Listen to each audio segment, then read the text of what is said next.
Inisu bismillah an ka kɛnɛ kɔnɔna na an bɛ fɔ k'i waleɲuman dɔn i nali la an ka wele jaabi kɔrɔ togo kasi Inisu ani su nga donc ma o ma ban lamɛn ka bɛɛ dun kiramantona ka colonel fo k'a barikada k'a fɔ bɛɛ ye bonsoir merci beaucoup mon colonel an y'a mɛn k'a fɔ ko k'a daminɛ mars kalo tile 23 la ka taa se a tile 31 ma ko Mali finitigiw ye wulikajɔ dɔ kɛ Mura ale ye dugu ye min bɛ Jɛnɛ marabolo la Kwakuru kilomɛtiri 17 de bɛ a n'o ni ɲɔgɔn cɛ wulikajɔ in nana cogo di a labɛnna cogo di ani aw yɛrɛ sera ka a dɔn cogo di k'a fɔ ko nin maa lakodɔnnen ninnu maa ɲininen ninnu bɛ nin wo in kɔnɔna ye ani je ka baaraw la parce que depuis kuma dɔw la DIRPA bɛ ka ko dɔw boloda ani médiaw ka se ka baara kɛ parce que en fait médiaw olu de bɛ kibaruyaw lase jamanadenw ma donc n'olu ye mun fɔ e yɛrɛ Kasimu filɛ i bɛ taa sɔrɔ e ka émission mɔgɔ camanba de b'a lamɛn Mali kɔnɔ alors que an ka voix tɛ se yɔrɔ min aw ka kumakanw bɛ se donc nous trouvons important an n'aw ka baara kɛ c'est pour que kalo o kalo alamisadon fɔlɔ kalo kɔnɔ an bɛ conférence de presse kɛ comme mun kɛla bi o ye ka se ka kibaruya ɲuman di mɔgɔw ma kibaruya minnu yɛrɛ vraiment armée yɛrɛ bɛ mun fɔ mun yɛrɛ tiɲɛ ye parce que bibi in na communication in a gɛlɛyalen bɛ surtout que réseaux sociaux nana kuma bɛɛ bɛ fɔ ko bɛɛ bɛ dɔn à la seconde près kuma bɛɛ bɛ fɔ donc ni e y'i sigi o la ko e tɛ fɛn fɔ la a ko bɛɛ k'i kan donc fɔlɔ la o tun b'a fɔ armée ko bobo an ye bobow ye an tɛ kuma mais sisan ni k'i b'i sigi boboya la a bɛ k'i kɔ kan donc o de kama an fana wulilen don an y'a faamu k'a fɔ tɔw bɛ kuma cogo min il faut k'an fana ka kuma ten mun ye mura nin ye bibi in na an bɛ se k'a fɔ tare bibi in na ɲɛmɔgɔw ye fɛn caman di armée malienne ma mun bɛ se k'a kɛ u b'u ka baara kɛ guerre tɛ i ye kisɛ ci o guerre ye d'abord i ka kibaruya sɔrɔ jugu kan bibi in na alhamdulilayi drone bɛ armée malienne bolo avion b'an bolo mun bɛ se ka taa sankolo la k'a lajɛ fɛn fɛn bɛ kɛ duguma k'a ye ça c'est très important mun de y'o kɛ jamana ɲɛmɔgɔw de y'o d'an ma donc alhamdulilayi bi o baarakɛminɛw olu b'an bolo o de y'a kɛ d'abord anw ka baara la an b'a fɔ qu'est-ce qui est important o ye kunnafoni mun adamadenw yɛrɛ b'a di donc o ye renseignement humain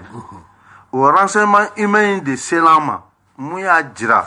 k'a fɔ kalo tɛmɛnen mars kalo a tile 20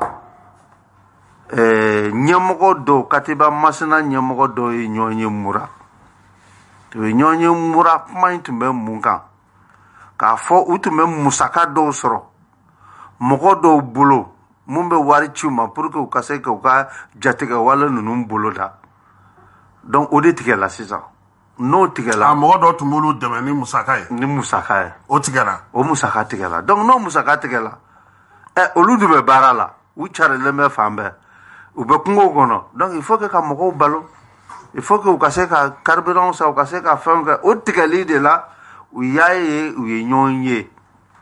donc il se trouve que an ka renseignement an sera k'u ka communication fana intercepter u bɛ kuma minnu fɔ donc o kɛlen u taala ɲɔgɔn ye le 20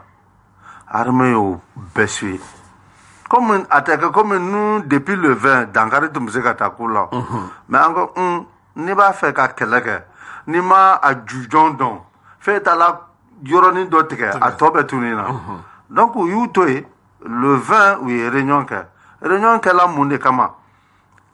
wari tigɛla an na an ka source de financement tigɛla an bɛ se ka mun de kɛ sisan ka anw yɛrɛ ka financement assurer u yɛrɛ k'u yɛrɛ ka musaka ta o de nana wolo mun na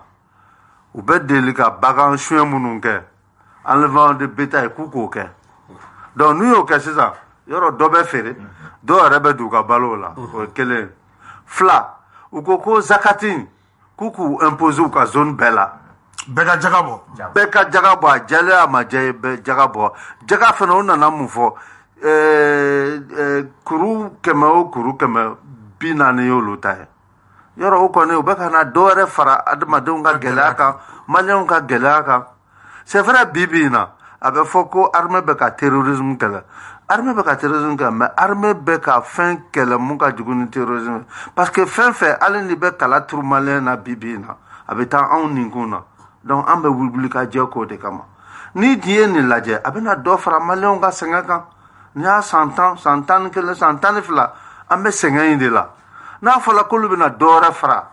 maliyɛnw ka sɛgɛn kan armée ko bon nin tɛ se ka to ten o de y'a to information in sɔrɔlen kalo tile 20 u groupe chef dɔw ye ɲɔgɔn ye u ka réunion laban na u ye nin fɔ mais u ko kalo tile 27 an bɛna ɲɔgɔn sɔrɔ fɛnɛ kufa an bɛna ɲɔgɔn sɔrɔ mura en ce moment minnu bɛ burkina o minnu bɛ niger o minnu bɛ boucle du Baoulé Kayi yan fan fɛ o minnu bɛ Nara yan fan fɛ o minnu bɛ Kucala yan fan fɛ o ɲɛmɔgɔ a bɛɛ nana Mura a bɛɛ nana Bura o tɛ capitale ye sa wa donc depuis le 25 26 27 an ye drone fana bila ka avion bila Bura kunna dɔ bɛ jigin dɔ bɛ wuli pour que k'a lajɛ mun bɛ ka fɔ est-ce que tiɲɛ don effectivement drone ni avion bɛɛ y'a jira k'a fɔ mɔgɔw bɛ ka na dɔɔni Bura mɔgɔw bɛ ka na Mura donc mɔgɔw bɛ ka na dɔɔni groupe comme u b'a dɔn n'u groupe yɛla u bɛ walo donc u nana 5 2 u bɛna motow la i bɛ taa sɔrɔ u don o don marifa b'u bolo talikuw b'u bolo mɔgɔ yɛrɛ sɔrɔla k'a fɔ le 27 don yɛrɛ o b'a sɔrɔ o tigi tun taala baara dɔ de kama Mura n t'a fɛ ka baara fɔ pour que kana ka vie exposée ale yɛrɛ jɔlen bɛ a bɛna ka baara daminɛ depuis sɔgɔmada joona fɛ n'ale nana ye a ye cɛ da mun compter a bɛ mɔgɔ 100 bɔ minnu bɛna ale ka a ko Mura donda la a bɛ komi donda bɔda 4 5 de bɛ yen mais ale tun bɛ kelen mun na cɛ 100 ɲɔgɔn de donna ni marifa tɛ mun bolo i b'a sɔrɔ taliki b'u bolo donc u donna ten o ye kala dimanche yɛrɛ donc k'ale tolo de la dɔrɔn avion yɛrɛ nana jigin olu kɛrɛfɛ donc ka faamaw jigin kɛlɛ daminɛlen filɛ bala comment a ko in ɲɛdɔnna voilà ayiwa Togo an y'a ye k'a fɔ min y'aw bɛrɛbɛrɛlitɔw ye aw bɛ jateminɛ kɛ nin ko ninnu bɛɛ la hakilinaw b'aw la dugudenw bɛ yen aw ka tɔndenw bɛ yen u bɛ kibaruyaw d'aw ma e ye kibaruya jumɛn sɔrɔ a ko kan d'abord n bɛ armée fo nin baara in kɔnɔna na n'i ye jateminɛ kɛ n y'o de fɔ n ko jamanadenw de kan ka armée dɛmɛ pour que armée k'a ka kɛlɛ kɛ n'i y'a ka kuma jateminɛ maa min yɛrɛ ye n ka confirmation kɛ k'a fɔ maa 100 ɲɔgɔn donna a ɲɛna donc olu bɛ yen ka donc baara bɛ kɛ n'o ye bi an bɛ autorités fo parce que drone min b'an bolo fɔlɔ o tun t'an bolo min bɛ se ka donc yɔrɔ jateminɛ ka information di avec exactitude et puis son min bɛ sɔrɔ n ka bɛ se ka information sɔrɔ kumaw bɛ lamɛn aujourd'hui matériel b'an bolo min b'a to an bɛ se ka écoute kɛ fɔlɔ o tun t'an bolo an bɛ se ka surveillance kɛ ka mɛn ka surveillance kɛ donc pour que ka se ka hakilina dɔw sɔrɔ sani baara ka kɛ donc hakilina na aussi n ka mɔgɔw nalen ka donc comme a y'a fɔ a da bɛna s'a ma avion 5 ɲɔgɔn de donna n ka donc dans le combat o combat kɔnɔ ka donc avion min kan ka taa mɔgɔw jigin o avion sɔrɔlen sisan ka donc o ye min ye n'i y'a ye k'i bɛ maaw n ka k'a fɔ n ka ko mobili tɛmɛna ka taa min d'a ɲɛ n ka ye a tɛmɛyɔrɔ de ye n'a nana kungo kɔnɔna de la ka na maaw jigin ka préposition ta fɔlɔ n ka sigi n ka donc ka mɔgɔw jigin n ka baara daminɛ o bɛ ni baara ka daminɛ olu yɛrɛ kɛra maa fɔlɔ ye ka kisɛ ci an ka maaw la donc o nana ka ka combat tɔ kɛ cogoya dɔw la n ka donc pour que an ka mɔgɔw ka se k'o riposter ka baara kɛ n ka donc avec satisfaction parce que au moins hélico donna dans le combat pour que k'a lajɛ maa min bɛ duguma ani sanfɛla la ka se ka coordonner baaraw ka se ka kɛ avec beaucoup de professionnalisme et surtout armée ye baara min kɛ o kɔnɔna na aujourd'hui donc an ka k'o fo k'o barikada parce que n y'o de fɔ n'i ye jateminɛ kɛ an da bɛna se jamana caman ma min bɛ kuma caman fɔ a kɔnɔna na bi aujourd'hui c'est que an bɛ fɛn kelen de fɔ maliyɛnw ye k'a faamuya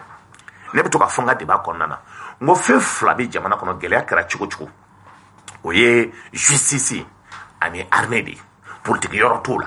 mɔgɔ man kan ka politique ko la parce que min do pour i ka danbe ni ka hɔrɔnya ka segin ma il nous faut une armée capable donc ka intervenir, capable de sécuriser la population. Bi États-Unis tɔgɔ bɛ fɔ wari ko tɛ koyi parce que armée de b'o bolo. France tɔgɔ bɛ fɔ fɛn wɛrɛ tɛ koyi armée de b'o bolo. Armée ti maa min bolo nka tɛ e tɛ se ka jate nka tɛ donc jamana taabolo la kɔnɔna na.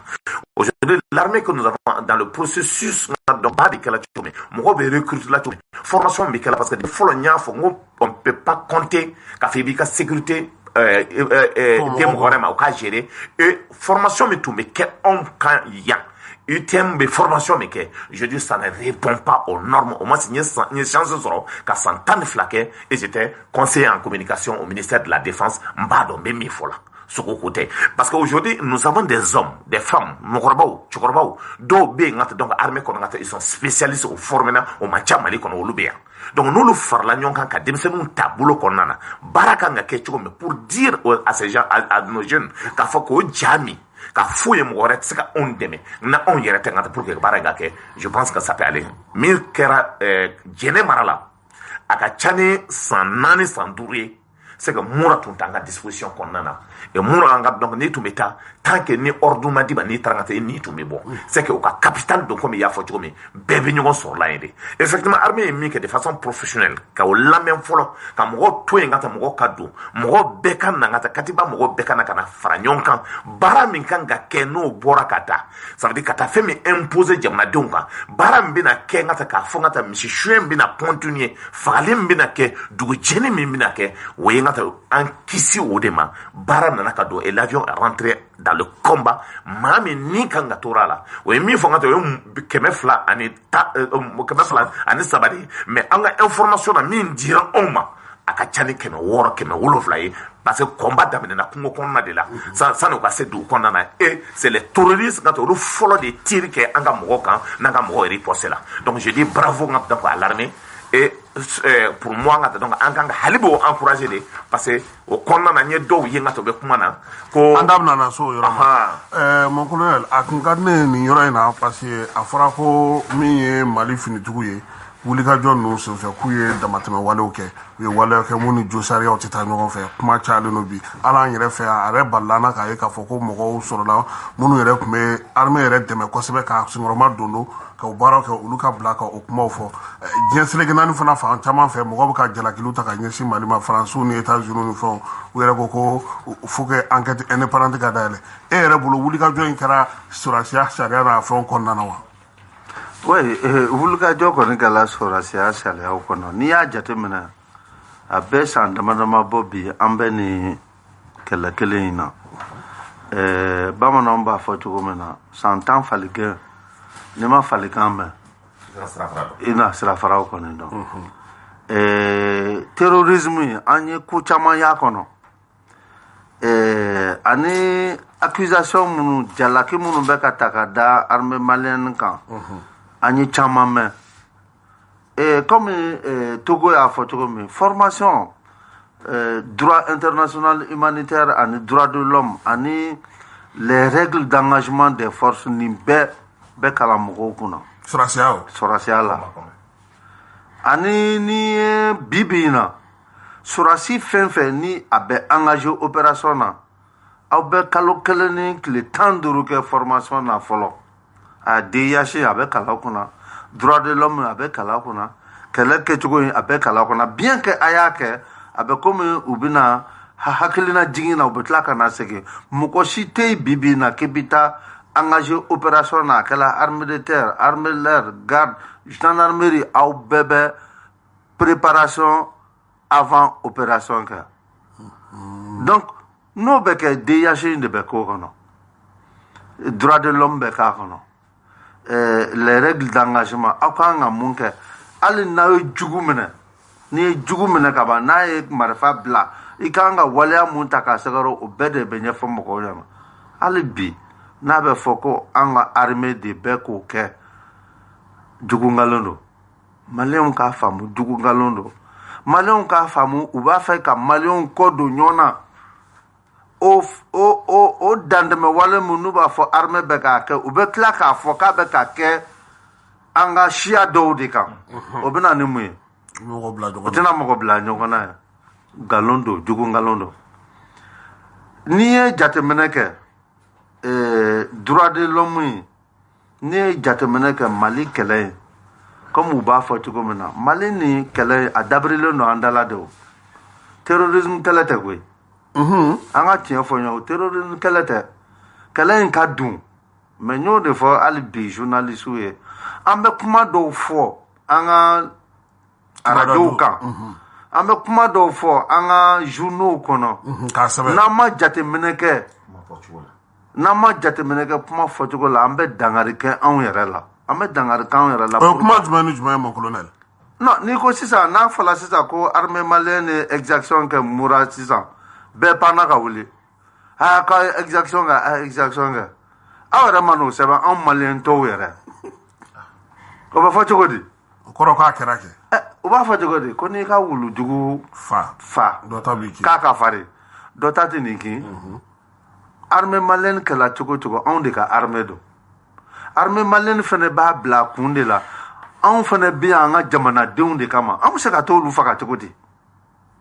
mais anw ka objectif ye min ye i kɛla jamanaden wɛrɛ ye o tant k'i ye marifa ta k'i bɛ dangari kɛ maliyɛn denw na an fana bɛ dangari k'i la o de ye an ka baara ye. ayiwa an y'a ye k'a fɔ Mura fɛnnen kɔfɛ kibaruya wɛrɛw bɛ k'a fɔ ko mɔgɔ ninnu seginna ka na u bɛna ka na munna sisan ni armée ye yɔrɔ minnu labila aw tɛ se ka to yen ka sigi yen ka mɔgɔw lakana. Kasimu o tɛ se ka kɛ o ka gɛlɛn a ka gɛlɛn pour que e ka jamana ye combien de kilomètres carrés 12 000 kɛ à 1 million et quelques 1 million 200 et quelques kilomètres carrés e ka sɔrɔdaso ye joli e t'olu da dɔn effectif a tɛ se k'a kɛ i tun b'a ye fɔlɔ a bɛ fɔ a terroriste ye nin kan attaqué u ye nin poste attaqué parce que u tun kɛlen ka mɔgɔw fara mɔgɔ 15 mɔgɔ 20 mɔgɔ 30 poste la u mana wuli terroriste bɛ mɔgɔw wele ka bɔ Burkina u b'u wele ka bɔ Niger u 300 u bɛna u kɛ olu kan k'olu faga mɔgɔ 10 mɔgɔ 15 mɔgɔ 30 a bɛ fɔ ko faamaw bolila faamaw ye nin kɛ tan kɛlɛ tacogo t'o ye o sisan an jateminɛ de kɛla n'a ma ɲɛ ko sɔrɔdasiw ka kan bɛ kɛ yɔrɔ min na il faut que ça soit des camps forts a mɔgɔw bɛ caya a dispositif de sécurité assuré don minɛnw caman fana bɛ bila c'est pour que maintenant i y'a ye k'u bɛ taa attaquer an ka kan na o famana ka kɛ hali n'u y'a kɛ dangari bɛ k'u la u t'a ka dan kɛ o tɛ taa ka dan kɛ parce que an tun bɛ taabolo mun na an y'o de bila aw tun b'aw sigi k'u kɔnɔ an tun bɛ taa mɔgɔ damadamani bila yɔrɔ dɔw la parce que Togo mana wuli ni koroka don ale bɛna fɔ Bamakɔ yan mɔgɔw ɲɛna ko a ye taa ne ka dugu la dɛ a ye taa poste dɔ créer a bɛ t'o créer a ma kɛ politique ko ye armée ma kɛ politique ye donc u bɛ taa dɔ ta ka t'o bila ye pour satisfaire Togo parce que o ye député ou bien o ye ministre o fɛn ale kumakan bɛ lamɛn o ni armée taabolo baara taabolo tɛ fan kelen bi in na a fɔla k'a fɔ o taabolo o man ɲi forces bɛ concentré u tɛ taa to kan kɔnɔ ten u bɛ bɔ u bɛ yaala 20 kilomètres kɔnɔ 30 kilomètres 50 kilomètres pour que k'a lajɛ mun bɛ yen donc k'a fɔ sisan ko Mura libéré la ko sɔrɔdasiw ka t'u sigi a bɛ gɛlɛya parce que dɔw de tala yɔrɔ dɔ la ka taa baara kɛ mais a tɛ komi u tɛna to ka taa Mura dɛ i bɛ taa sɔrɔ dɔgɔkun kɔnɔ siɲɛ 1 siɲɛ 2 u bɛ taa Mura ou bien siɲɛ 1 u bɛ taa Mura ou bien u bɛ se k'a kɛ dɔgɔkun 2 kɔnɔ u bɛ taa siɲɛ 1 ça dépend ni menace bɛ yen ni menace bɛ yen u bɛ taa ni menace tɛ yen u tɛ se n'a fɔra an ka taa dɔɔnin bɔ ka bila Mura ka dɔɔnin bɔ ka bila Djéné ka dɔɔnin bɔ ka bila Kwakuru ka dɔɔnin bɔ ka bila yan fɛ mais fɛɛrɛ jumɛn tigɛlen don pour que nin lamini dugu ninnu parce que tuma o tuma i b'a mɛn mɔgɔw da sɔrɔdasiw kɔni tun bɛ yan nka u taara anw tolen aw kan ka mun fɛɛrɛ jumɛnw de tigɛ an tɛ se ka to yɔrɔ kelen o mais est-ce que fɛɛrɛw tigɛlen don pour que jamana yɛrɛ bɛɛ lakana bɛ se ka o ye patrouille de bɛ kɛ ni yɔrɔ mun libéré la sisan ni an kan ka sigi yɔrɔ mun na an bɛ sigi mais n'an m'an ka sigi yɔrɔ mun na patrouille de bɛ kɛ pour que k'a lajɛ mun de bɛ yan ou bien ni menace an ye renseignement sɔrɔ k'a fɔ ko moto 30 ɲɔgɔn bɛ nin dugu in lamini na ni avion mata i bɛ taa sɔrɔ duguma mɔgɔw bɛ taa ka taa lajɛ tout ça c'est pour éviter k'u kana yɔrɔ attaquer mais k'a fɔ ko k'i sigi kuda ye o tɛ se parce que n'i b'o kɛ a bɛ kɛ comme i bɛ c'est comme e ye Kasimu kun b'i la bolo b'i la sen b'i la k'i ka bolo dɔ fara yan k'o t'o bila yɔrɔ dɔ la o tɛ dɔ bɔ e ka capacité la n'i ye ɲuman bolo fana fara yɔrɔ kɔni bolo i tɛ se ka baara kɛ n'o ye n'i ye sen kelen fana fara donc a bɛ komi an ka forcew bɛɛ ten donc a bɛɛ dɔ de bɛ baara dɔ kɛ bɛɛ bɛ dɛmɛ sen bɛ dɔ kɛ bolo bɛ dɔ kɛ kunkolo bɛ dɔ kɛ ainsi de suite. Togo i ye kibaruya kɔni mɛn hali n'a sɔrɔ mon colonel b'a la ko an kunnafonidilaw yɛrɛ bɛ k'a fɔ ko exaction an n'an kumacogo falen waleya in kɔfɛ kuma caman kɛra maa caman y'a fɔ i yɛrɛ y'i da don a la dɔɔni an y'a k'a fɔ premier ministre ni Tapital Pula ko mɔgɔw ye ɲɔgɔn sɔrɔ o kumana est ce que waleya ɲɔgɔn kan ka sigi sen kan pour que jamanadenw ka kuma ka bila u ka armée kɔfɛ k'a dɛmɛ. Kasim i b'a dɔn min ye ko yɛrɛ gɛlɛya n'i ye jateminɛ kɛ n bɛ to k'a fɔ n ko an bɛɛ de kan k'an ka armée dɛmɛ an ka se ka bɔ gɛlɛya kɔnɔna na e ye kuma dɔw fɔ par exemple ko ni armée bɛ se ka bila yɔrɔ dɔw la aujourd'hui n'o tɛ se ka bila yɔrɔ yɔrɔ anw maliyɛnw minnu tɛ kɛlɛ ɲɛdɔn y'anw hakilina de oui mais o bɛ se ka bila yɔrɔ min ka taa a kɛra cogo cogo aujourd'hui c'est que moyen aérien dɔw b'an bolo a y'a fɔ cogo min drone dɔw b'an bolo min bɛ surveillance kɛ o bɛ se ka taa avion bila an ka tɛ donc ka baliyeli kɛ ka na an ka donc o b'a dɔn baara ninnu kan ka kɛ cogo min mais jamana ka bon cogo min i tɛ se ka effectif min b'an bolo bi Mali kɔnɔ a tɛ se ka kɛ jamana ka donc 100% assuré donc n'i ye jamana mɔgɔ caman bɛ Mali ko kuma fɔ n'i ye nord dɔrɔn ta Tombouctou Kidal nga ka fara nga donc Gawo kan n'i y'o étendue du territoire yɛrɛ dɔrɔn ta a ka bon ni français donc o baara ninnu bɛ kɛ hakilisigi de kɔnɔna na pour que jamanadenw surveillance min baara min kan ka kɛ sécurité ko la baaraw ka se ka kɛ mais i bɛ min fɔ la nin bɛɛ la c'est que n'an y'an tɛgɛ di ɲɔgɔn ma surtout journalistes nga donc on bɛ professionnel kura dɔw ye la min b'a fɔ la u ka radio la ko communiqué dɔw yɛrɛ kɛra ko armée ye communiqué fɔlɔ min kɛ ko ma banni ko kuma fo la qu'après ko ye communiqué min kɛ ni communiqué bi kɛ au niveau de la direction de l'information au niveau donc de l'armée étape do objectif dɔ de bi visé o kibaruya du fana bɛ yen o kibaruya non baara de bɛ kɛlen don nka tɛ foyi tɛ kɛ kunfɛ foyi tɛ kɛ kunfɛ tuma dɔw yɛrɛ na nka n'an tun bɛ baara kɛ ni communiqué kɛra sani communiqué ka diffuser a bɛ di président yɛrɛ ma k'ale ɲɛ fɔlɔ jamanakuntigi yɛrɛ jamanakuntigi baara tɛ kɛ kunfɛ o armée tɛ kunfɛ baara ye o n'i ye chef d'état-major bɔlen ka taa nka donc et puis nka ne ye mɔgɔ spécialiste kuraw ye fo b'a fɔ ko les mots qui doivent être utilisés ko mot min bɛ kɛ ko a bɛɛ kan ka dɔn armée na mot foyi tɛ utiliser directeur de repas filɛ nin ye ka sɔn ka n'a kɔrɔ dɔnlen tɛ n'a kɔrɔ dɔnlen tɛ ka don k'a bɛɛ fɛsɛ kɛ erreur tɛ yen nka donc o kɔnɔna na en matière de communication. donc comme nous bɛna wuli ka jɔ kɛ ka taa dugu min na. a bɛ ten de parce que déjà ale en tant que directeur de l'information ale bɛ communiquer ale bɛ kɛlɛ de kɛ la en matière de combat de communication ale b'o de la. Donc, avec Baraoui, avec donc, le ministère de la Défense. Donc, lui, il est le chef de la communication, le chef de bataille de la communication de l'état-major général des armées. Donc, allez blaler mots de là. Allez au deka kele allez quand bara kena audi pour que information dit information do bi dit au quand ga soro ka donc fo aye malien na ye fin do dit sur le terrain avec jeu mo do ka donc au quand ga fait mo fendi au quand ga réfléchir en deux fois ça n'a qu'à kuma armée ka mais aujourd'hui mo hakla ko dasago boyera là ils pensent qu'ils sont spécialistes ou c'est ka kuma chuko miodia parce que armée konna na kalande be ke pour que ça communication dit. Donc, ni jatmine ke bi au niveau de vos radios, au niveau de vos télé, au niveau de vos Facebook, about da sago do fe na ate fe mi don ata nyini ka don parce que wodi la jamana chama be en temps de guerre fle bi fier ka fo il da dona la tobi kaso ko il est mi nyona ke mais on a arrêté de il est fait fort contre le pays c'est direct c'est la prison Santanduru na o de Santanduru ngata donc il betanga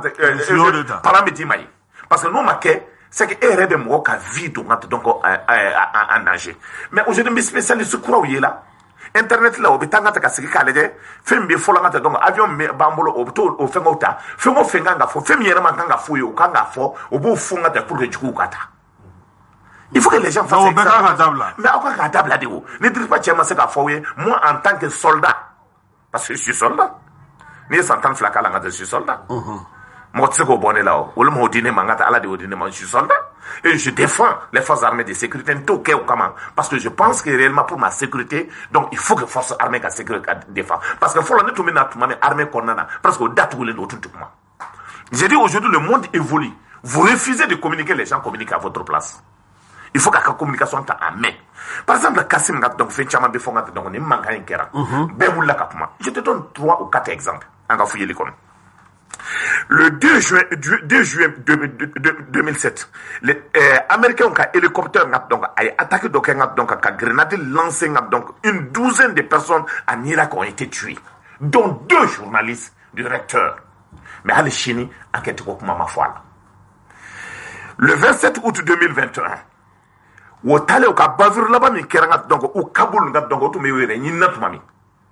voyez, il fallait que 10 personnes, ou notamment des femmes et des enfants, ont été tués à Kaboul. Maintenant, Américains ont demandé qu'à enquête. Américains ont demandé d'Abarabaya que ça, aujourd'hui, qu'on enquête ce qui se passe au nord, pour que ça soit les gens qui ont baramé, que sinon, qu'il y ait beaucoup de frères.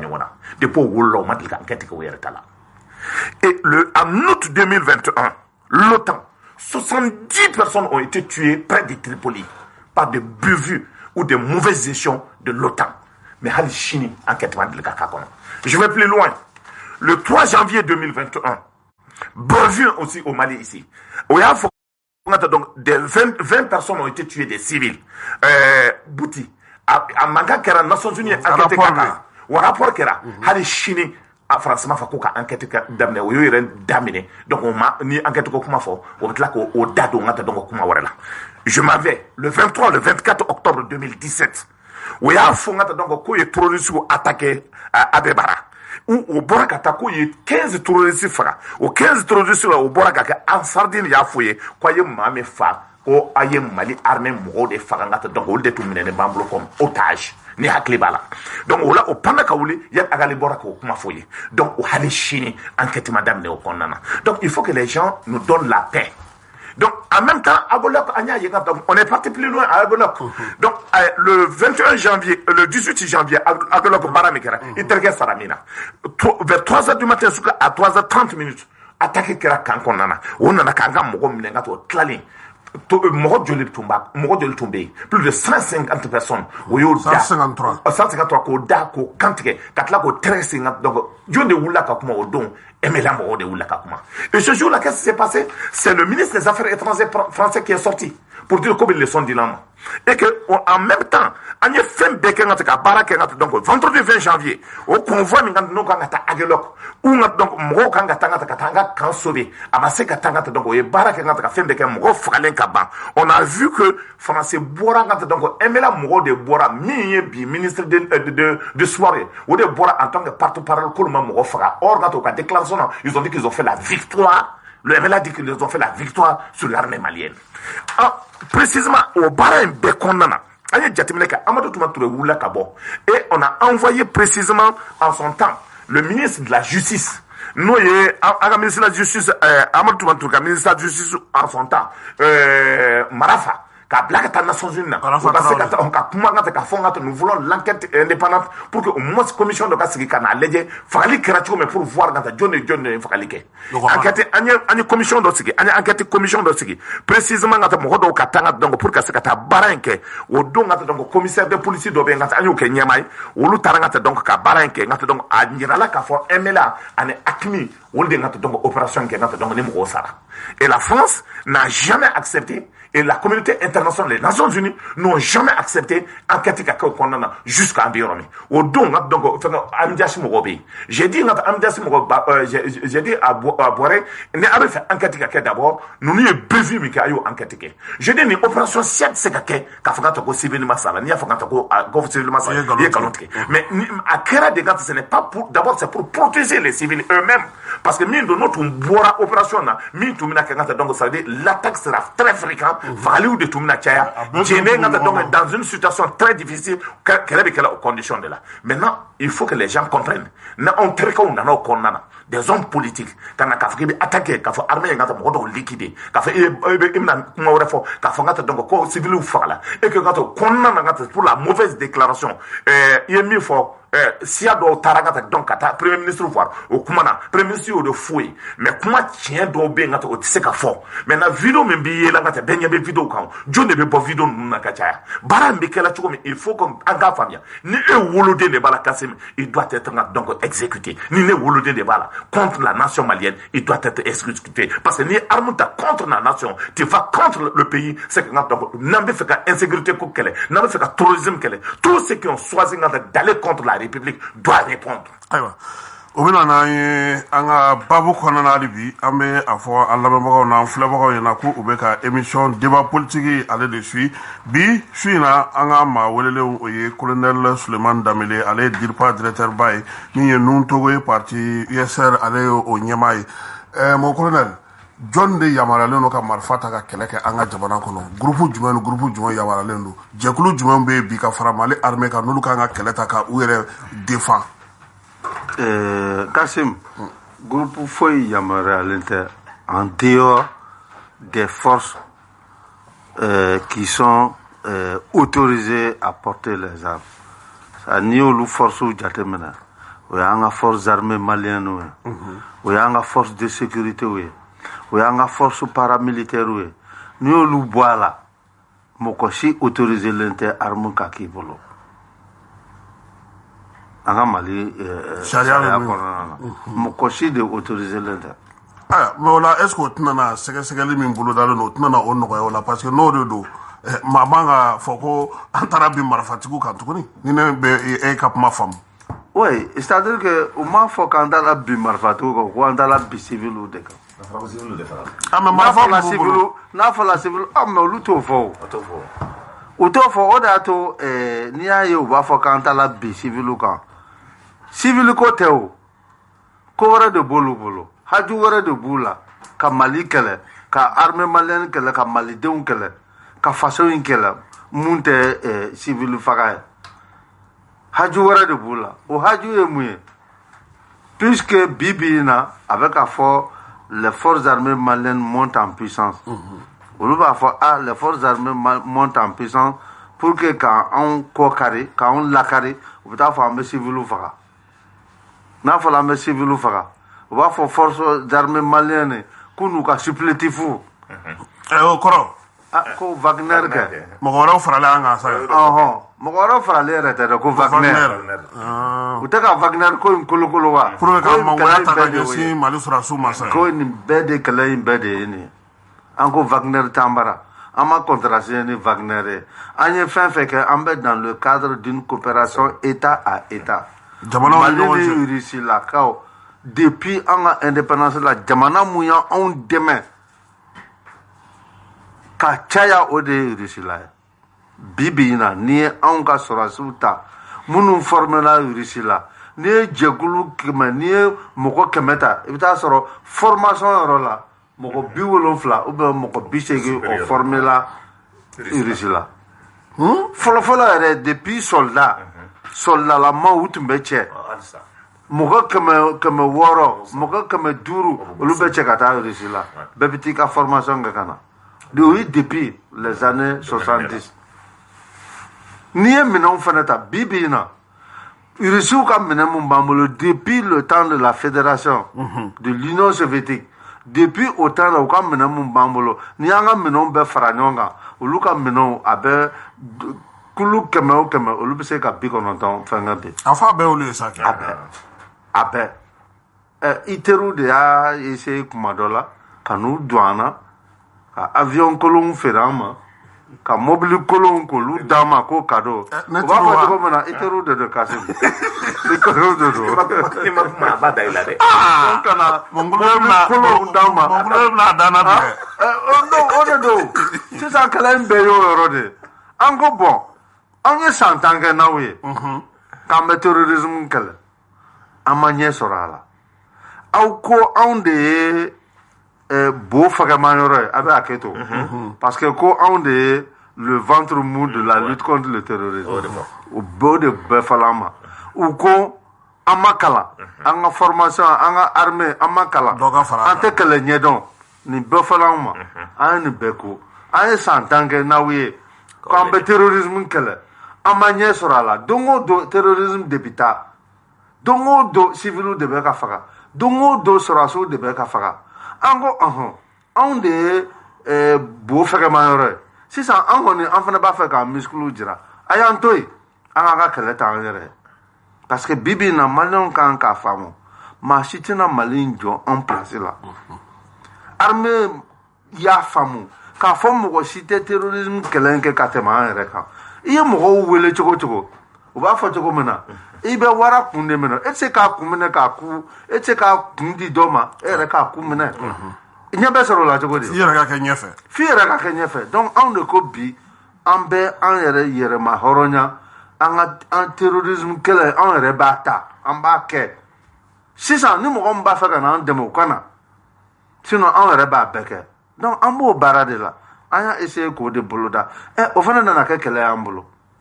o bɛ se ka faamu cogo di an ye san 10 kɛ n'aw ye an ma se k'a nɔ bɔ sisan anw yɛrɛ ko an b'an yɛrɛ ta a y'an to yen an k'an ka kɛlɛ kɛ an bɛ k'o kɛlɛ kɛ a bɛ ko bɛɛ sɔrɔ k'a fɔ exaction de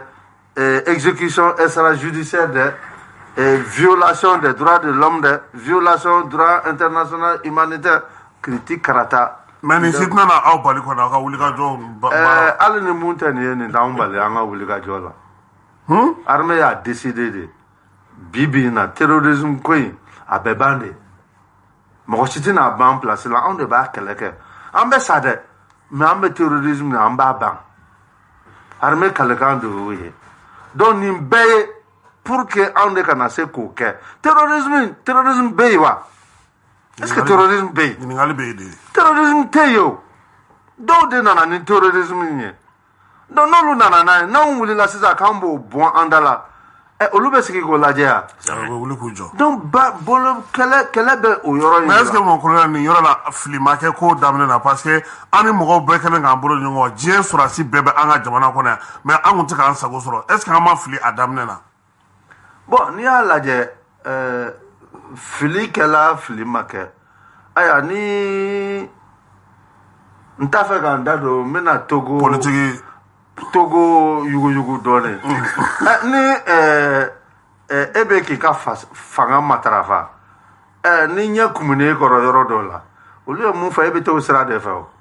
bi bi in na an de ko an t'o la an sɛgɛnna sa an ka population sɛgɛnna maliyɛnw sɛgɛnna an bɛ nin fɛn bɛɛ la il faut k'an ka bɔ o la kɛlɛ in bɛɛ de y'o ye o an k'an sɛgɛnna sɔrɔdasiw sɛgɛnna maliyɛnw yɛrɛ sɛgɛnna population sɛgɛnna vraiment an ka dɔnsen kura ta quoi o dɔnsen kura tali de nalen bɛ ni kɛlɛ in bɛɛ ye exaction ko kɛlɛ daminɛna bi de ya ma daminɛ maliyɛnw tɛ faga la don o don wa droit de l'homme wulila human rights wulila wa u ma taa mɔgɔw jeni sɔngo wa mobili kɔnɔ wa cɛ ni musow ni denmisɛnninw e ye droit de l'homme mɔgɔw wililen wa mɔgɔ ma wuli human rights wulila ko ka enquête kɛ yan dɔgɔ minnu dugu minnu wulilen bɛ ko ka enquête kɛ olu wulila k'o kɛ yan u ma taa kan ci yan mɔgɔ wulila ko ka enquête k'a kan togo ko agɛlɔku kɛla n ko jamana dɔw mɔgɔw ko rebelle bɛ ka victoire sɔrɔ mali kan kɛra a fɔra ko enquête k'o la mɔgɔ 100 ni mɔgɔ 300 de fagala ye 153 militaire mɔgɔ 150 wala 150 ni wala e k'aw lajɛ est ce que a fɔra ko ka an yɛrɛ terikɛ kun b'a la Segu Tarawele Bad voilà mais bi bi in de la an mana wuli an taala yɔrɔ o yɔrɔ a bɛ fɔ ko an ye exaction kɛ ni mura in a bɛ fɔ cogo min na guerre si tɛ guerre saniyalen mais mura an kɔni on a mis du professionnalisme mɔgɔw tɛ mun dɔn attaque daminɛna dimanche don a fɔra ko ɲɛmɔgɔ ninnu bɛ na réunion bɛ yen 11h a bɛ daminɛ 11h donc u y'a to u donna u bɛɛ donna tuma min na u nana munna aw ma kufa minɛ siɲɛ kelen est ce que kufa yɛrɛ bɛ balo la bon kufa ko in sa an kɔni t'a dɔn a kɛla cogo min na mais est ce que kufa bɛ yen est ce que yadi agali bɛ yen ɲininkali kɔni don u bɛ ka fɛn mun fɔ ko mɔgɔw fagala mura kɔnɔna na kɛlɛ in bɛɛ kɛla dans la périphérie de mura a ma k'a dugu kɔnɔ sanni a kɛra dugu kɔnɔ tile fɔlɔ la kɛlɛ ma kɛ dugu kɔnɔ kɛlɛ kɛla dugu dondaw de la parce que depuis avion nana olu wulila k'u jɔ u wulila k'u jɔ ka kisɛ cili daminɛ donc comme u b'a dɔn ni kɛlɛ fɛnɛ u attaqué la renfort de bɛ bɔ u hakili la avion 3 minnu nana mɔgɔw bila k'o y'a bannen donc kɛlɛ daminɛlen mun ye u ye dugu kɛrɛfɛmɔgɔw ninnu i ye mura ta o u ye uromodi ta o dugu damadama bɛ nin kɛrɛfɛ nin bɛɛ ye terroriste ka fièvre de ye depuis ye sɛkan ci k'a mɛn donc tɔw bolila ka na o y'a sɔrɔ mi 35 fila fɛnɛ sanfɛ olu bɛ sanfɛ o kun b'olu jateminɛ u tɛ se k'olu parce que olu bɛ fo san lege la u t'olu mankan mɛn parce que a kɛla de ni kɛlɛ in nana daminɛ u bɛna fɔ renfort bɛna donc u y'olu fɛnɛ ɲangi donc o de y'a to i bɛ dɔ mankan mɛn ko hali olu ye su dɔw tɔmɔtɔmɔ kungo kɔnɔ nka mɔgɔ dɔw y'o fɔ donc o bɛ se ka kɛ cogo di ça veut dire que kɛlɛ dans un premier temps kɛlɛ ma don dimanche don kɛlɛ ma don dugu kɔnɔ dimanche tɛmɛnen don dimanche tɛmɛnen n'i ye dimanche yɛrɛ dɔrɔn ta la journée du dimanche fo ka na su la parce que su kolen comme ninnu ma don mali faamaw ma don n'i ye an ka burusi kɔnɔna ninnu lajɛ a tɛ comme bamako cité du niger karew cilen bɛ donc a compliquélen don su kolen u danna kɛnɛda la kɔfɛ dugu kɔfɛ su fɛ u hakili la ko mɔgɔ tɛ yen u y'a essayer k'u dɛndɛn ka bɔ u y'olu fana walo ni min bɛ k'a bɛ bɔ ni mun ko a bɛ bɔ u groupelama u groupe ou bien u kelen kelen u b'u dɛn donc n'u y'u lajɛ u bɛ kisɛ ci donc u b'olu fana neutraliser fo ka na su kɛ ten dugu jɛlen komi a dɔnna ko civiliw bɛ yen u ni ninnu droguelen don ɲɔgɔn na anw ye ci de bila misiri la k'a fɔ civil fɛn fɛn bɛ yen n'u b'a dɔn u sen tɛ terrorisme na u ka bɔ mura kɔnɔna na armée ye ci de bila ka taa ka ci bila lundi don tɛnɛn don sɔgɔmada 7h misiri selilen u ye ci bila misiri kɔnɔ fɛn fɛn n'i b'a dɔn i sen t'a la u ye yɔrɔ 3 fɔ i ka tɛ bɛɛ ka bɔ mun ka sɔrɔ mun na u ka bɔ u ka yen yɔrɔw regagner ja ko in labɛnnen kun don dɛ mɔgɔ bɛ fɛn fɛn fɔ a la nkalon don koyi u b'a fɛ k'an tɔgɔ de tiɲɛ donc o kɛlen mun na u ye civiliw labɔ fɛn fɛn b'a fɔ fɛn fɛn b'a dɔn i sen t'a la sɔrɔsiw yɛrɛ y'u kunbɛn ka t'u bila en lieu sur point de rassemblement 3 k'u sécuriser k'u mabɔ dugu yɛrɛ la ka sɔrɔ ka don minnu yɛrɛ b'a dɔn k'olu t'a la u bɛɛ bɔra an yɛrɛ ka information na u ye cɛkɔrɔba dɔw yɛrɛ ta burɛti la ka bɔ n'u ye comme u tɛ se ka taama u y'olu ta burɛti la ka bɔ n'u ye sɔrɔsiw y'olu faga wa dugukɔnɔmɔgɔw yɛrɛ y'o information di donc a tɛ se k'a fɔ k'an ye o kɛla tɛnɛn don jama bɔlen de donc u ka sɔrɔ ka don kɛlɛ daminɛna tun famille par famille u kɛra donc ni marifatigi n'e bɛ kisɛ ci ne na ne t'a ci la mun na u bɛ k'a fɔ ko mɔgɔ 100 ou bien tɛnɛn don yɛrɛ mɔgɔ 31 de fagala mura kɔnɔna yɛrɛ la terroriste 37 o kɛla lundi don alors que don fɔlɔ dimanche don mɔgɔ 145 tout autour de mura ani kungo kɔnɔna na parce que renfort minnu tun y'a essayé ka na u y'olu kunbɛn k'olu fana frappé donc a ko kɛla ten de tile 3nan na a kɛla mɔgɔ 21 n'i y'olu fara ɲɔgɔn kan a bɛ bɛn mɔgɔ 203 de ma o de fagala anw yɛrɛ la mɔgɔ 8 o de fagala mɔgɔ 5 depuis dimanche don an ka mɔgɔ 5 de tombé la depuis le premier jour ale bɛ ka kuma dɔ fɔ ko anw ma chiffre fɔ n'i tola kɛlɛ la i tɛ se ka fɛn dɔw fɔ parce que n'i y'a fɔ u ko ko n ye kuma dɔw mɛn muraka dɔw da u ko ko jadisi ɲɛmɔgɔ dɔw minɛna k'olu tilara ka bila ka taa tuguni bon a bɛ se ka kɛ parce que mun de bɛ kɛ u ye mɔgɔw minɛ u ye mɔgɔw fara ɲɔgɔn kan a bɛ komi u ye filtrage de kɛ an yɛrɛ ka information na dɔw jadisi dɔw taara don dilanw yɛrɛ jukɔrɔ u taara sama ka bɔ dɔw ye burumusiw yɛrɛ don k'u b'a essayer ka échapper o n'u minɛna cogo di mon colonel cɛw k'u yɛrɛ kɛ musow ye pour k'u ka bɔ o bɛɛ kɛla la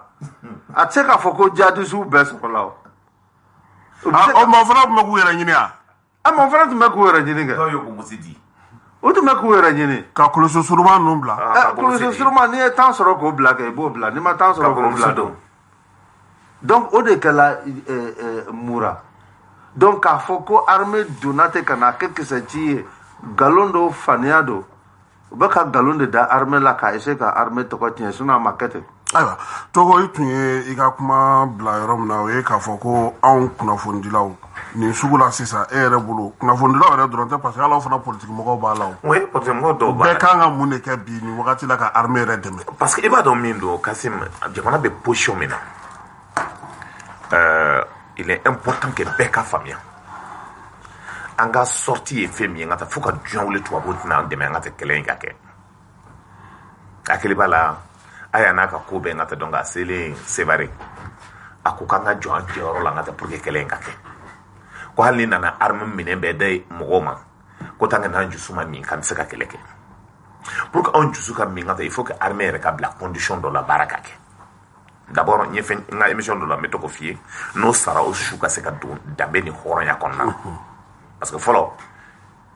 gɛlɛya tun bɛ kɛ n ka tɛ dɔn k'o sutu don comme il le faut o denw ka se ka ladon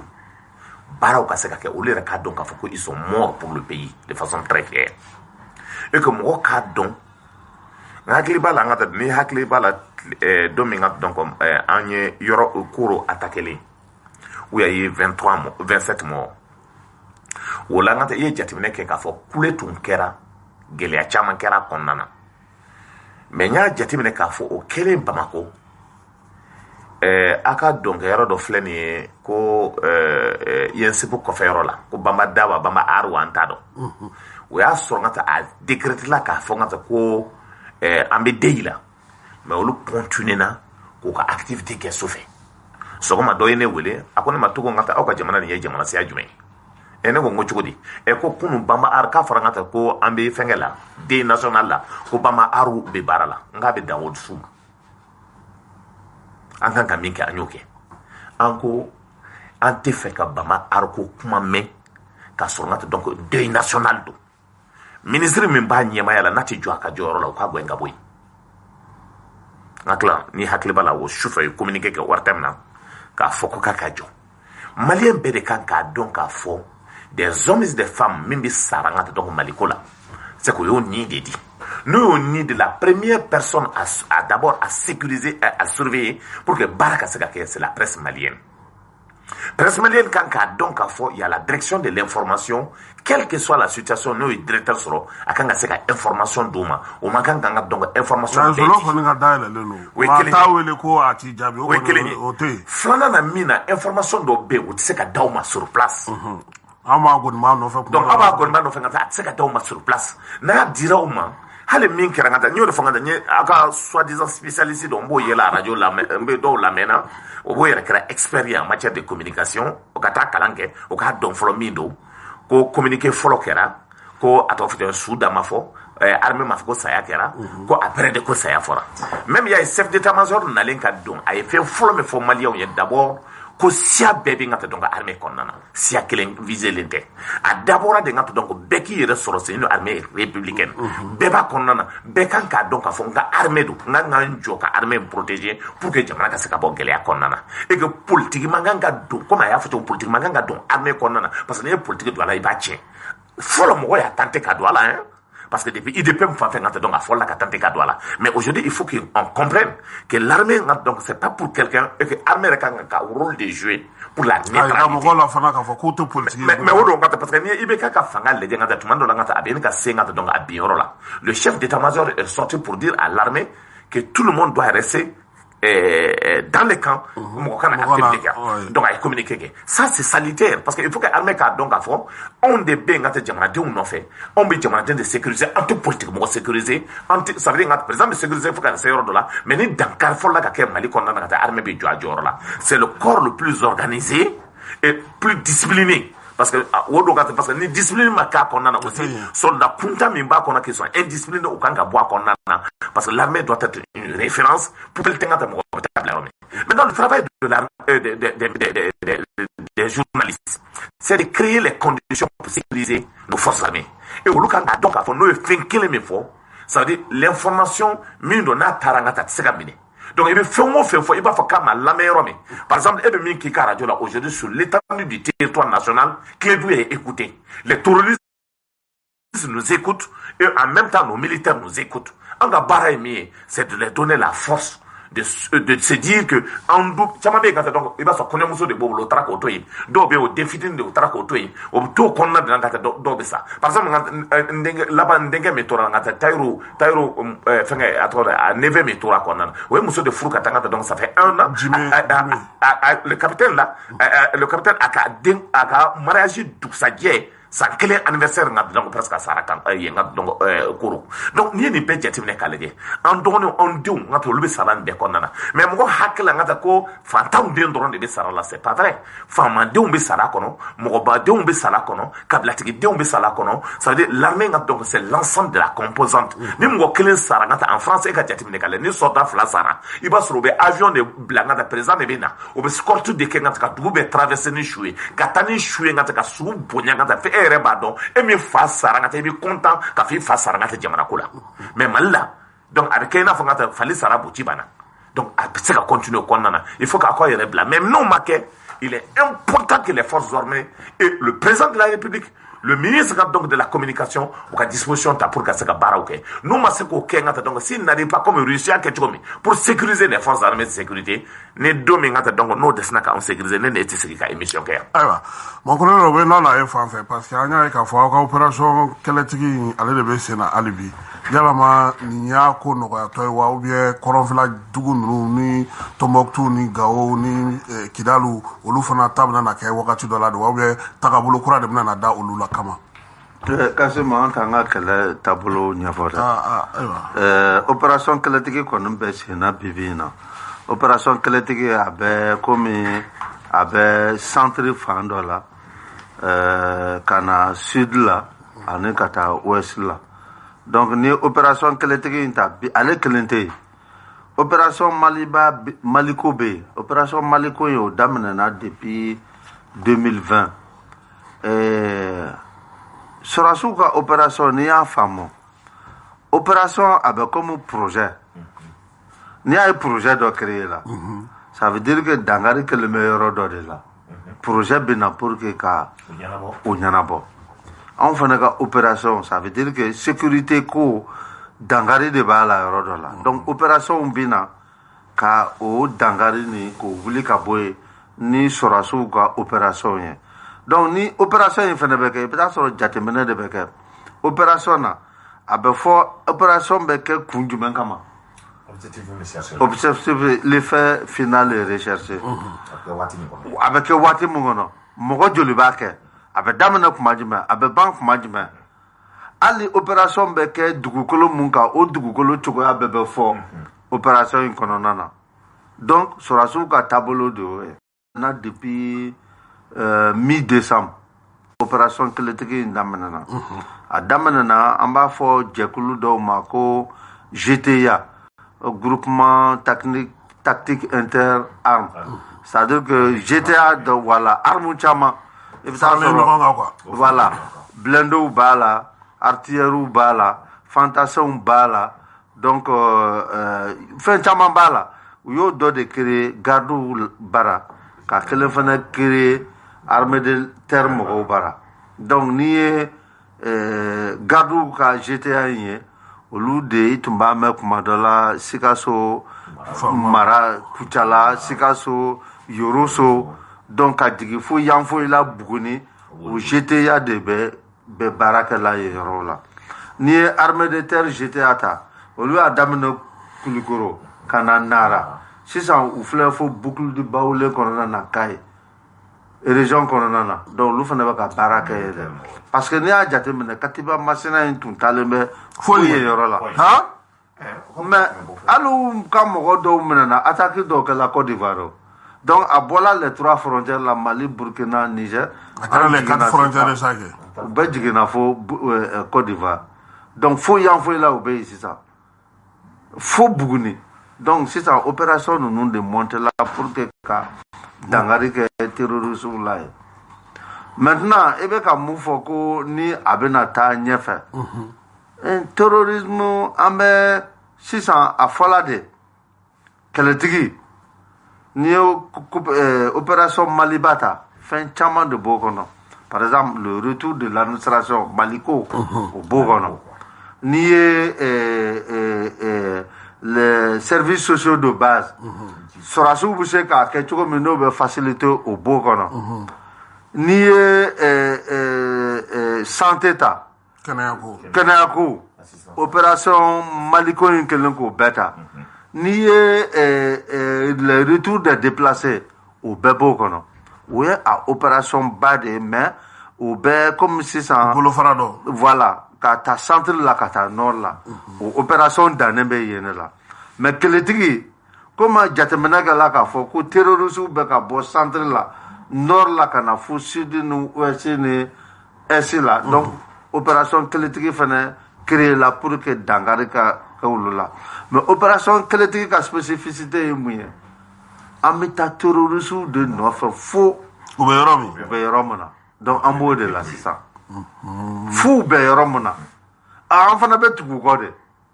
k'a fɔ u bɛna k'an attaquer o t'a la tuguni an de bɛ taa u fana nɔfɛ donc o de ye kɛlɛtigi in yɛrɛ ka fanga yɛrɛ donc an bɛ k'o de fana kɛ tan o de kɛlen k'a kɛ dankari kɛlen b'u la bi bi in na comme a bɛ fɔ ko olu de bɛ ka population terroriser mais sisan armée fana de bɛ k'olu terroriser donc o de ye kɛlɛtigi yɛrɛ ka fangaba ye bi bi in na. ayiwa an y'a ye k'a fɔ minɛnw fana bɛ ka san yalama bi an bɛ se ka hakilila tigɛ k'a fɔ minɛn minnu bɛ ka nalen olu bɛ se ka kɛ ka kɛlɛ ninnu kɛ wa. bon Kasimu n'i ye armée fɛn fɛn ta l'armée an mago bɛ toujours minɛn de la tous les jours hali n'i ye avion 100 di armée malienne na bi bi in na i ye char 1000 di an bɛna fɔ k'an mago bɛ dɔ wɛrɛ la parce que a donyɔrɔnin bɛ yen une armée n'est jamais suffisamment armée pour combattre. donc minɛn tɛ se ka kɛ k'a fɔ k'a ye labɔli kɛ k'a ye labɔli kɛ mais bi bi in na alhamdulilayi an b'a fɔ tare pourquoi n'i ye san 30 tɛmɛnen lajɛ Togo bɛ se k'a sɛbɛntiya san 1 san 2 in kɔnɔna na mun kɛla kɔnɔ san 30 tɛmɛnen la a ma k'a kɔnɔ pourquoi n'i y'a mɛn an tun bɛ taa minɛnkolonw san par exemple a bɛ se k'a kɛ hali avion dɔw bɛ taa kɛ a bɛ komi a bɔla cimetière la o avion o de tun bɛna san k'olu kuru c'est comme n'i ye 2 chevaux san sisan mobili ko ninnu to an ka taa kɛlɛkɛminɛnw na o tɛ sisan wa n bɛ ka fɛn de ta avion kɛkɛ avion a bɛ komi sisan e ta la 2 chevaux kɔrɔnin san k'e b'o dilan k'e b'o o feere i bɛ taa pièce dɔw ɲini a fɛ k'a dafa ka peinture k'a la k'a ɲɛ a bɛna e y'a dilan sisan a bɛna san joli k'i bolo tun tɛ san 1 yɛrɛ kɛ o parce que e ta la pièce donc c'est a bɛ ka taa kuraw de san sortie d'usine a bɛ tɛmɛ o kan wa i mobili o i avion o i drone o a bɛɛ sortie d'usine a bɛ tɛmɛ o kan ka mana bɔ a la hali n'i taara terrain kan i bɛ taa sɔrɔ engin dɔw bɛ yen ka mana b'u la et puis c'est des engins variés anw ye a fɔla ko super Tucano sanna super Tucano u nana a minɛn bɛɛ ma na hali bi super Tucano jumɛn mun sanna i bɛ k'a ka wagati la ayi o ye kɛlɛkɛ avion de ye minnu sanna Brésil o mɛnna dɛ a ma mɛn kosɛbɛ de a ma kɛ 2000 voilà a kɛra IBK tile la a fɔla ko an ye mi super Tucano 35 san kuma cayara dɛ ko mi 35 sanna ko 4 a nana bɔ 4 na ka kɛ joli ye 2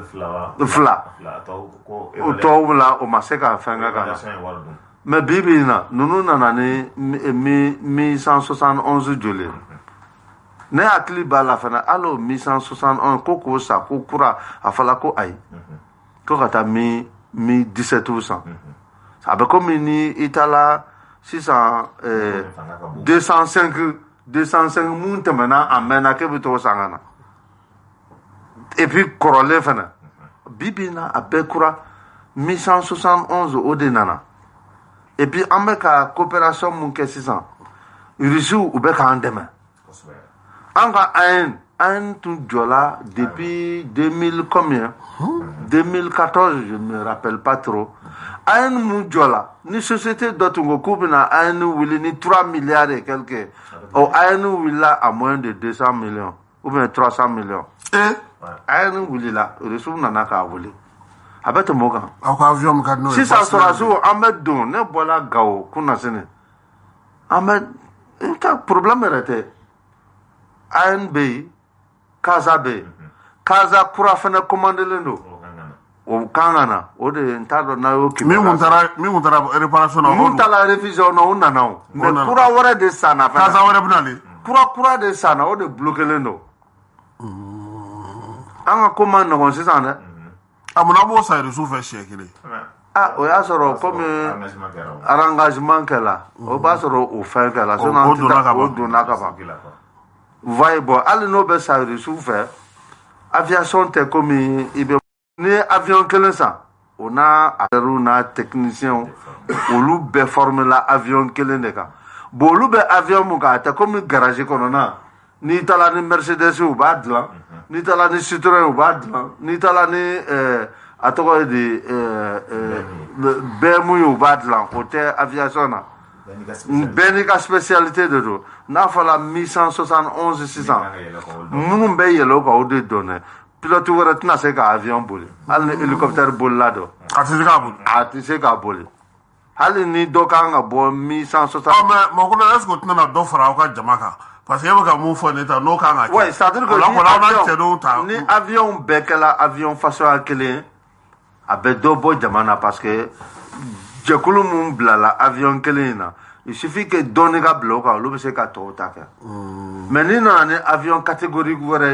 il faut que ka mu ko re fana former ka bla o ka. Donc o de gela fengalendo. Mais bibina ni hélicoptère non la ja be hélicoptère russie. Abe hélicoptère russie. Akela mi 24 mununa na kosa na mi 35 munun be yo, mi 171 mun be. Abe russie menonde. Voilà. O famuna. Basler kon be parce que le kadine ko sebe. Basler ro kon jola le. Af ma Basler ngo général be oboli Musa. Ale Basler kon commandant Musa Traoré. Ah, Moussa général, oui, avec ça, je l'ai. Allez, Basler. Oui, allez, Basler. On a les missions de Basler là, nous on fait. Non, Basler, je l'ai, non, c'est ça. Ah, Basler, là, avec Kadaouni. Allez, on est Basler, va aller là, quoi, c'est vrai. Togo, Amaronga, Foko, quelqu'un minango là, Machama Koufora. Bi, quelqu'un minamou be kanale. Et rega famille là. Est-ce que Nantaranya fait Atnana Chaya Amawa? Ati Chaya, parce que normalement, il y a des régions bella gelée. En matière de commandement, les nominations pour la généraux, normalement, chaque région militaire doit avoir des généraux. Donc, le général flyer de sorte, donc, à commandant, on a adjoint à général, oui. Et chaque région militaire, normalement, doit avoir des avions prépositionnés, même si c'est un combat, ok. Normalement, on normalement, les régions militaires, nous avions sur en tout moment, ni tiennent mi karanga tolu be se ka wuli ka ta cible traité ka sekana. Mais nous baraw de make gelea be ka ko na fra ko avion ka wuli ngata ka fo ba mako ka tlaga tanga donc baraka ka tlaga sekana e ba ka to distance ka bo. C'est pour cela aujourd'hui ali be ngata baraw be kela pour que armée ka se ka avion soro avion be soro ngata donc dans l'ensemble des régions militaires fla sabanga donc même be se ka wuli ka ta par exemple jamat mon be se ka militaire ka mo ta directement ka ta mo jiki akore ça ne mo ka wuli kana parce que ni ay ko mini bido stra kan chuga dola hali be ngata donc minen de tambulo sinon ngata ni cible be ngata e ka se ka traiter à tout moment folo ngata donc ni ay ngata donc ko mo be mo goshi ngata donc ça veut dire o be moto tanga to chama de be to nyoko ko kata mais aujourd'hui ngata mo saba mo nani ngata donc c'est avion que ngata ka au combat donc il faut forcément avoir d'autres moyens pour que ça combat maintenant il mi faut ngata l'opération keletigi ça veut dire folo ibeka ka wati na ni jatimne qu'est-ce qui s'est passé ngata keletigi ngata donc folo anga kaunde be attaquer tu as vu vous mo chama fala quand chama ngata donc les gens ont été tués ngata par-ci par-là mais mamina on fera kata halanta donc jonde yake o chama ngara donc we are strong ngata donc on était en collaboration ananga mo no be anga clubleni no tumbe donc olu yere ngat donc nan tu ya fo kam wuli yere ka ta kele ke ngata ko l'espace ko be entraînement ngata donc anga espace yere ta antay maintenant comme les espaces aériens ont été créés par l'armée de l'air baro be kela o konnana donc à tout moment nous pouvons am saka wuli katanga intervention ke kana seki donc lolu tumbe na ngonga me mura wuli ka jogo ka dunia wuli atseka ke donc an tseka ke na aussi na tungo kambe se kanga anga cordelitu blakata min kera ngata ver kuru ngata donc fagale min kera mondoro ngata min be kera min be sorla ka fako segila dusaje ka fako bina wolu min be fagala kungo konna fuka shuto mana kungo konna no tumbe ngata ne to wutu be ngata tseka ke. Donc aujourd'hui, c'est que opportunité dilemmement. C'est pour cela que je dis, l'armée que nous avons connue, donc bara de ils sont en train d'évoluer, mais au donc on doit remercier les uns et les autres, c'est l'effort collectif. Nous de fond en Amérique parce que c'est assimi, moi en Amérique parce que eux aussi un jour ils vont partir. Au quand l'armée met tout donc les gens doivent être fiers de notre armée pour que bara me se quelque chose mais qu'elle n'y a fier comme faut attaquer tout mec en tout est tout fait. Maintenant qu'elle va chercher à tout nier de donc faut qu'à cibler qu'on oublie yoromi avec tout on fait qu'on détruit. Donc aujourd'hui, à fois que trop donc ils ont des renseignements, on peut beaucoup à cibler traité. Et c'est pour cela qu'il y a des gens qui font donc armée de beaucoup patrouille qui kata armée de beaucoup kata cibler traité. Ni a on attaqué, il sait qu'à botourner qu'à faire sagoke. Kaka chi ngata katla ka wuli kata ina fako duna duma kolo jukoro ngata kata. Ou me filmer les gars quand on a la attaqué. C'est ça, il y a des gens qui ngata attaquer qui ngata la caméra et filmer les gars. Il de la caïco et vidéo bla hal concernant français même bla pour essayer de nous discréditer ou mi fogata min kera à toi fidèle boni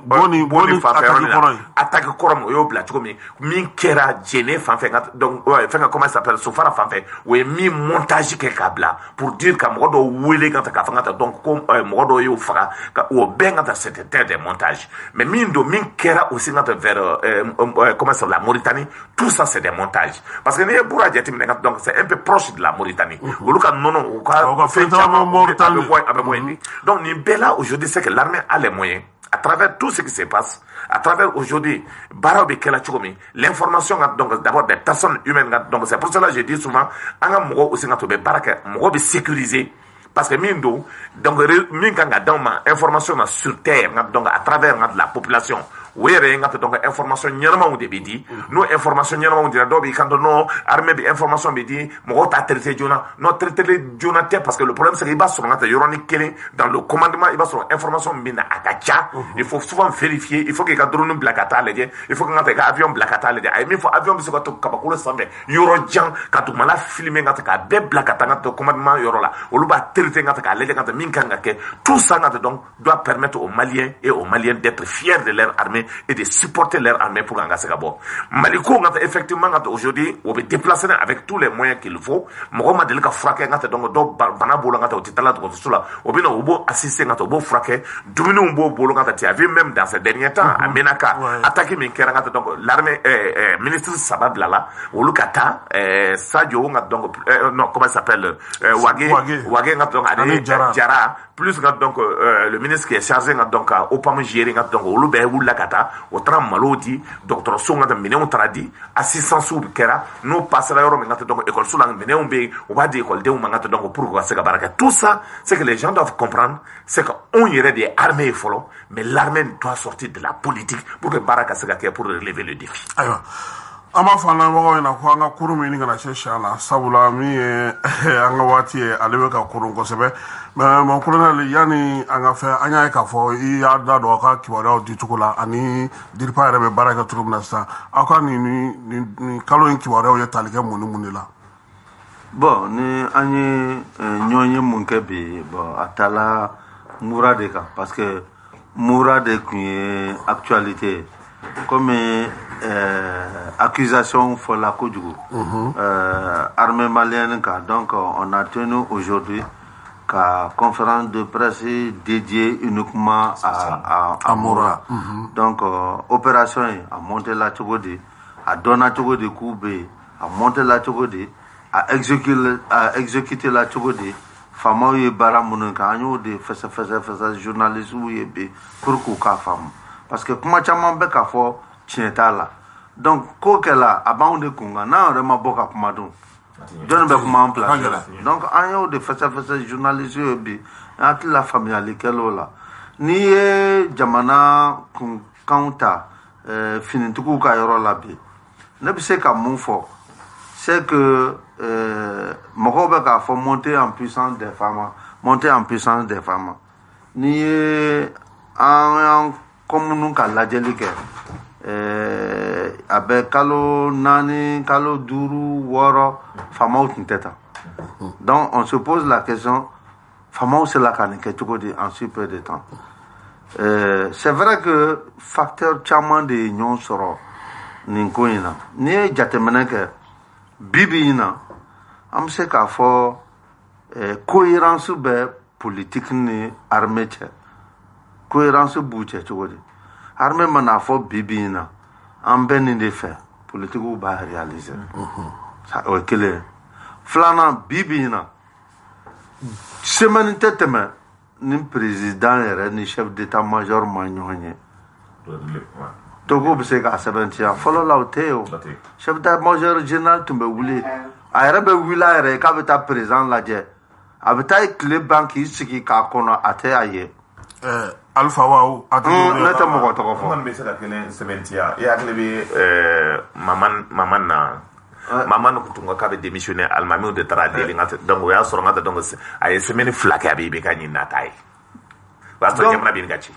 an ka monter en puissance bibi in na c'est que y a mais o ɲɔgɔn ɲɛ bɛ mun de ɲɛ a bɛ to jamanakuntigi bɛ se k'a fɔ a ɲɛna ka jamanakuntigi ale bɛna fɔ bɔn an ka jamana taabolo bɛ yan sécurité yɔrɔ la an bɛ nin de kan bɛ min fɔ k'a faamuya le chef d'état-major est le premier conseiller du président de la République et du gouvernement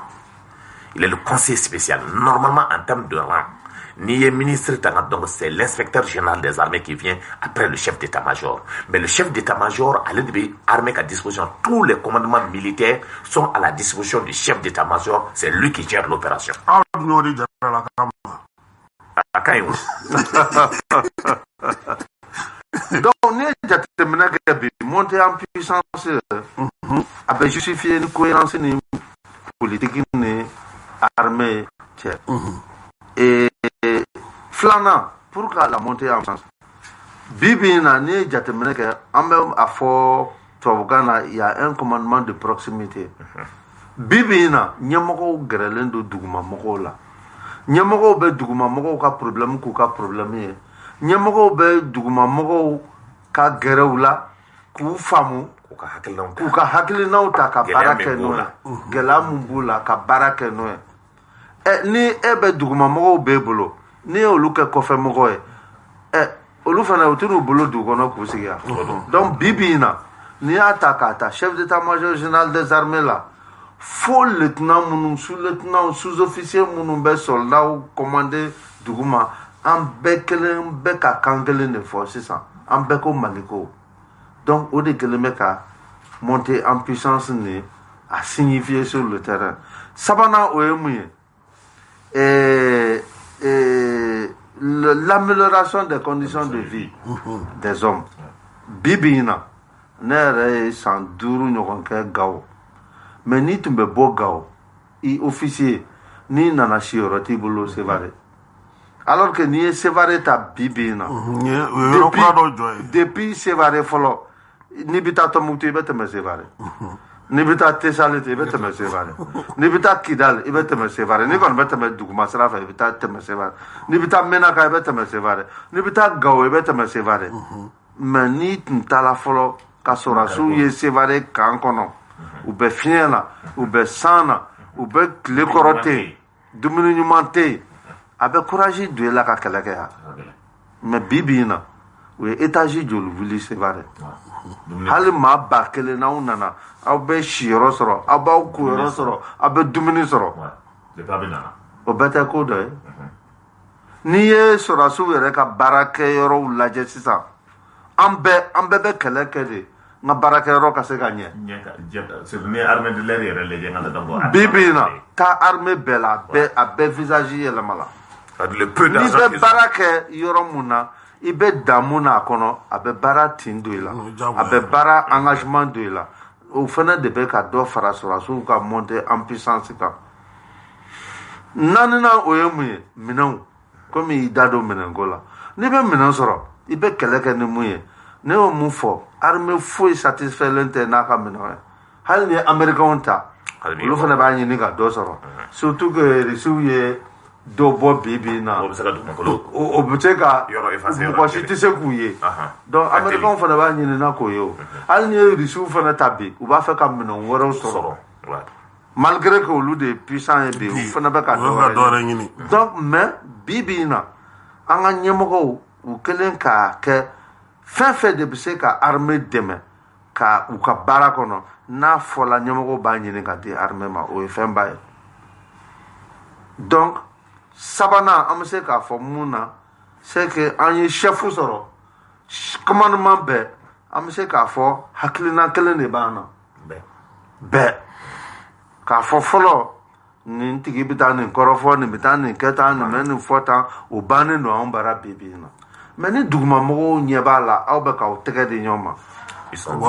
u b'aw lajɛ u ɲɛ b'aw la o mais n'a ye sira ɲuman ta u bɛ tugu aw kɔ mais n'a ye sira kolon ta u tɛ tugu aw kɔ dɛ donc bi na an ka armée bɛ o rampe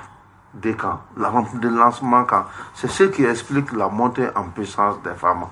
jinɛya ko tɛ o baara dɔrɔn de don ayiwa Togo ni kuma kuncɛ kuma b'i fɛ yan'an ka kumakan labanw di colonel ma Kasim n bɛ fɛ ka min fɔ n ka dɔrɔn a ye min fɔ c'est important maaw ka hali bi jamana taabolo lajɛ ni soldaw y'a ye k'a fɔ ka prime ti détourner n'an ka dɔn o bɛ se k'a sɔrɔ cogo min y'o diya n'o b'a dɔn ko fɔlɔ parce que gɛlɛya min tun bɛ hali ni mɔgɔw banana furakɛli yɛrɛ tun ye problème ye ça veut dire dɔw n'u ka kisɛ tun bɛ yaala et que n'o o tora kɛlɛ la c'est que même o denw seront fiers k'a fɔ k'o tora kɛlɛ la parce que condition min bɛ yen ka to kan ka lasago cogo min ani denw kan ka minɛ cogo min parce que fɔlɔ n'i tun sara kɛlɛ la i bɛna kan kɔnɔ ka taa dɔn o b'i gɛn ka bɔ o bɛ kalo damadɔ di i bɛ gɛn ka bɔ hali i kan ka prime min sara ka taa i salen ka taa dɔn hali maa min bɛ taa i muso min bɛ taa o wari ɲini ka taa dɔn ni muso ma a tɔgɔ n'a ma tension kɛ ka taa dɔn a t'a sɔrɔ donc nin bɛɛ ye hakilinaw ye donc aujourd'hui fɛn caman changer la kɔnɔna na et jusqu'à présent nous continuons an b'a fɔ min na néanmoins ka to bɛ baara la cogo cogo o ko hakili to yɛrɛ la parce que ce qui est important aussi fɛn saninbaw matériel saninbaw caman bɛ yen ka to bɛ détournement o yɔrɔ de la mais min do dɔw ka sira tɛ Maliko la n'olu yɛrɛ bɛ balo ka ban ka to o y'a bannen aux hommes politiques de comprendre que armée nin y'o ta ye quelles que soient des divergences politiques c'est ka mankan ka se armée ma aux journalistes de comprendre n'i y'a ye k'i bɛ journalisme kɛ k'i bɛ kuma ko kuma ka di ye n'i y'a ye k'i bɛ bɔ ka taa information ɲini n'i y'a mɛn k'i b'i sago fɔ ka taa donc Facebook la c'est k'i dabara de sigiyɔrɔ b'i bɛ parce que ni sécurité t'i bolo i b'a dɔn k'a fɔ ka taa donc i ni su bɛɛ kelen donc aujourd'hui nka donc bɛɛ bɛ labɔ cogo di c'est que anw de kan k'an ka armée protéger c'est pas un problème de sentiment chacun doit être soldat pour protéger son armée pour que armée ka se ka bɔ gɛlɛya fɛngɛ la i ye jateminɛ kɛ en Europe ni gɛlɛya bɛ yen i ye jateminɛ kɛ en France ni gɛlɛya bɛ yen tout le monde est derrière l'armée et derrière donc le premier responsable donc au kɔnɔna na donc il faut que baaraw ka kɛ hakilisigi kɔnɔna na et que les matériels mais là où je félicite le gouvernement n'i ye jateminɛ kɛ nin ko in sera fo ka nin embargo tun dabɔra mun kama pour que an kana se ka minɛn sɔrɔ k'a di an ka soldaw ma embargo tun dabɔra mun de kama pour que au moins terroristes kana anw minɛ fɔ Bamako yan parce que ni minɛn t'i bolo n'i ka soldaw bɛ sur le terrain ka taa u tɛ dumuni sɔrɔ k'a dun i ka soldaw bɛ sur le terrain ka donc o tɛ se ka va et vient kɛ donc baara n'o banna o tɛ se ka furakɛ parce que n ka donc sɔrɔ min tigɛla BCEAO wari min kan ka di n ka taa n'o bɛɛ tigɛla anw na donc ni moyen tɛ anw bolo c'est que forcément ka donc an bɛ min kɛ an bɛ allégeance kɛ soit n ka taa min ka di olu k'a kɛ ou an b'a to n ka taa ninnu bɛna minɛ donc o baara min kɛra et que de façon technique gouvernement sera ka baara min kɛ hali bɛ ka continuer k'o fournir hali bɛ ka continuer ka minɛnw san u ye hali bɛ ka continuer ka baaraw kɛ kɔnɔna na je pense il mérite félicitations mais il faut que Maliens k'a faamuya personne ne viendra faire notre Mali là ici n'a diyara ye togo mi fi aka kuma ka jey na ka di aka na jey parce que min do i nyuma mi ke ngata bo de soro maintenant ngo be ka famia me bo kuma na be dakan be Allah subhanahu wa ta'ala de bolo e kasim ti seka ne ke fenye ni kolne ti seka ne ke fenye asimi ti seka ne ke fenye shugal ti seka ne ke fenye tant que nan dakan be Allah de bolo nan be kuma ke ngata nan dale be Allah de la ka kuma ko konnana ka chiele de ka fo mi ye gele ngata ka bo konnana ka continuer ngata ka bo e atora mo fe mo la journaliste do be ngata ala e dongo do dan olbe ngata eta kori olbe armée kori olbe fendo kori membe dambe ko kuma de fo ni bora kabla dula ni bora halala dula ni bora dambe tigi dula ni bora horonya dula i ba do ngata mi manganga kori ito kori mais jamana kera ngata shitambawi jamana kera ngata donc mi manganga kuma bulon kono olbe kuma ngata jamana kola olu dabe do jamana kola o de be jamana gelea donc il est important que malien be ka famia ni jamana be bien ni muri mi ko ngata ko dugo jamana be ko dugo be wuli muri mi kan ko dunya be wuli ini ka wala ani ngata ka nasikala ani yere dabara iba ko ngata te wuli ki toyi alors itogo colonel kuma ko ja kuma mbi fe kuma mun bene fe c'est que bibina tugu ba fe kan ko do nyona ni exaction ko kuma yin ne akila armée malienne be aka jamana deunde ka sécurité hukumun kono mais niame ko armée rebiti ataka ka jamana deuna c'est que kunte armée la tout aya ko armée fli mais anga barato yo an blala de kanga jamana deun protéger an blala de kanga jamana deun ka tani ka segi assurer an blala de jamana deun ubise ka u ka mino bulla mino ubise ka tani ka segi ka kanya to mina na fola amna dangare ko jamana deuna est-ce que kumbanga existence là Malien kan ka famu fin fait be ka ketambi jugu galodo jugu ka barado pourquoi parce que ta fait au ka armée akatanye parce que ta fait jamana deun katanye parce que ta fait malika bo mantoro nina kuma beyode o kelen flana en homme de média il faut qu'on en colosse kuma be an kana fɔ jamana ko in na c'est vrai journaliste mana wuli ale b'a fɛ k'a ka information de sɔrɔ k'a di mais jamana bɛ gɛlɛya mun kɔnɔ bi il faut que an k'a faamu n'a ma ɲɛ k'i bɛ kuma fɔ bɔlɔlɔ kan il faut que i k'a vérifier hali ni y'a vérifier ko tiɲɛ don hali ni y'a vérifier ko tiɲɛ don mais ni jamana intérêt t'a la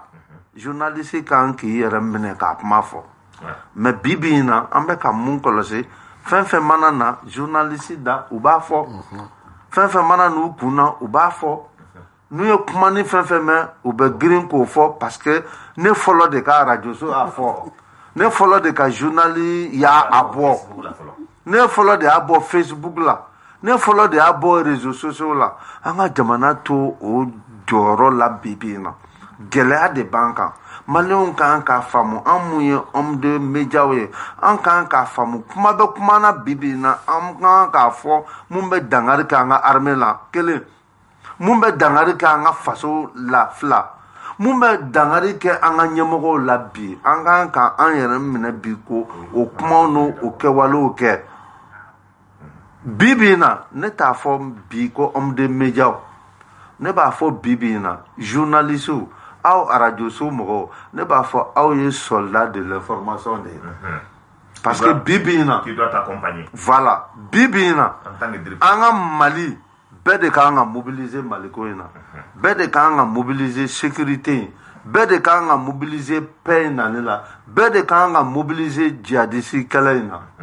donc o tɛ se ka kɛ ni mɔgɔw ma kɛ soldat à leur niveau. Donc moi je vous considère comme des soldats de l'information. Vous aussi vous devrez vous battre pour que an ka jamana bɛ